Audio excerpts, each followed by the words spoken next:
Indians in California have held a protest in Fremont over terror attack in Pahalgam that killed 26 people, mostly tourists. Protests are being held across the world to show solidarity to India and pay homage to the victims. Earlier protests were held in Kathmandu, Melbourne, Copenhagen and London as well. Aditya Vadavan is joining us for more on this story. Aditya, in the fallout of the Pahalgam terror incident, more protests now being held globally on the incident and against Pakistan. Well, absolutely. If you see, globally protests are going against the Pakistan, since these terror attacks have happened in Pahalgam, it is expected now, these protests will increase, now in Toronto, in California, these protests by the Indian community are happening.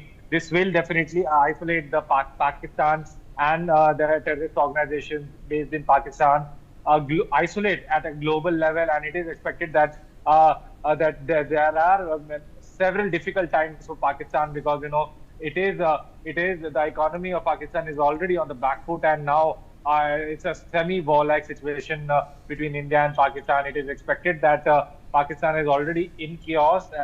There is flooding that has just happened yesterday. When India let the water enter Pakistan, and due to the fear of war with India, Pakistan has also hoarded some of the medicines in a caution. So it suggests that every citizen of Pakistan and the Pakistani establishment, ISI and the army, are at this juncture very afraid. Yes, for that.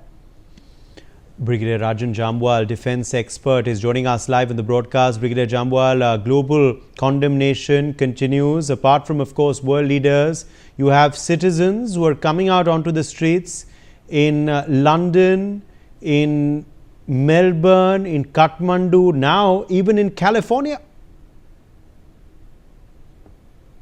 Absolutely. In fact, the whole world is rightly condemning the heinous act, the Pakistan army. In fact, General Mullah Munir, what you call, not chief of the army staff, Mullah Munir has personally ordered.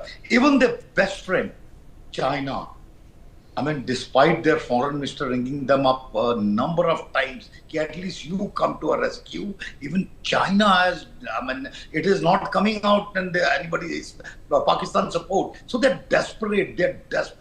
In the desperation, there's some gentleman talking about blood flowing inside, some gentleman talking about nuclear weapons, some gentleman, it's all nonsense. They know what they have done is indefensible. The public is in, what they thought, the public will unite. This thing, the opposite is happening. The Pakistani public, it has started rising against them. And in any case, in Kashmir, what we have witnessed is that every district of Kashmir and Jammu, people have risen.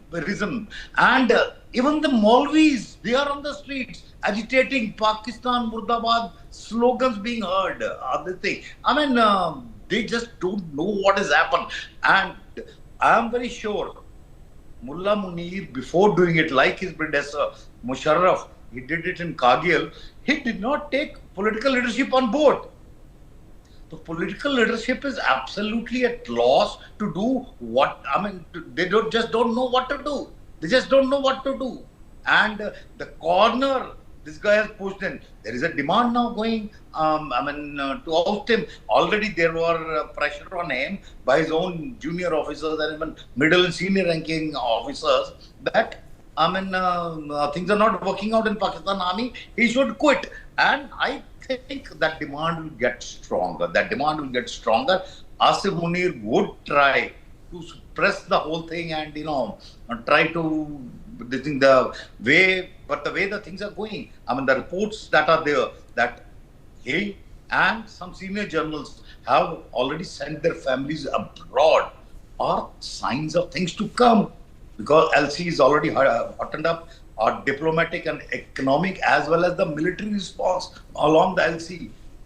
It is beyond what they had even imagined. But this is just the beginning.